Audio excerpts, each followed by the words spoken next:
नमस्कार मंडळी, मी तुमचा लाडका मित्र भरत विजय चव्हाण आणि मी तुम्हा सर्वांचं माझ्या युट्यूब चॅनलमध्ये स्वागत करत आहे।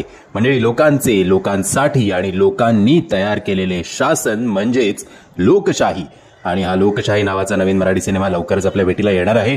नुकताच या सिनेमाचा एक मोशन पोस्टर आपल्या भेटीला आलेला आहे।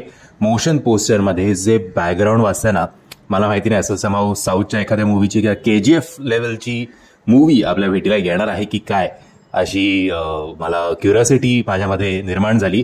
सुपर्ब बॅकग्राऊंड म्युझिक जे चालत होतं through out the motion poster अप्रतिम, आणि त्याचबरोबर ज्या लोकशाही हे टायटल आपल्यासमोर येतं तेव्हा ओ भाऊ ओ दादा हे जे काही ज्यांनी कोणी गायलंय ते अप्रतिम गायलंय। आणि ओव्हरऑल या 15-20 सेकंदाच्या या मोशन पोस्टरमध्ये ठीक आहे, व्हिज्युअल्स जे होते ते नॉर्मल होते, बट जर तुम्ही डोळे बंद करून हे जर व्हिडिओ बघितलात, डोळे बंद करून व्हिडिओ बघणार कसा, डोळे बंद करून हा जर व्हिडिओ ऐकलात आणि नुसतं या स्वरांकडे जर तुम्ही लक्ष दिलं तर तुम्हाला नक्कीच काहीतरी सुपर्ब चित्रपट आपल्या भेटीला येणार आहे याची शाश्वती, याची पावती मिळेल। मंडळी, जर हा व्हिडिओ तुम्ही बघितला नसेल तर त्याची लिंक मी तुम्हाला खाली डिस्क्रिप्शन बॉक्समध्ये देतोय। मी आशा करतो तुम्हाला हा व्हिडिओ आवडला असेल। जर तुम्हाला हा व्हिडिओ आवडला असेल तर प्लीज या व्हिडिओला लाईक, शेअर आणि चॅनलला सबस्क्राईब करायला विसरू नका। जय हिंद, जय महाराष्ट्र।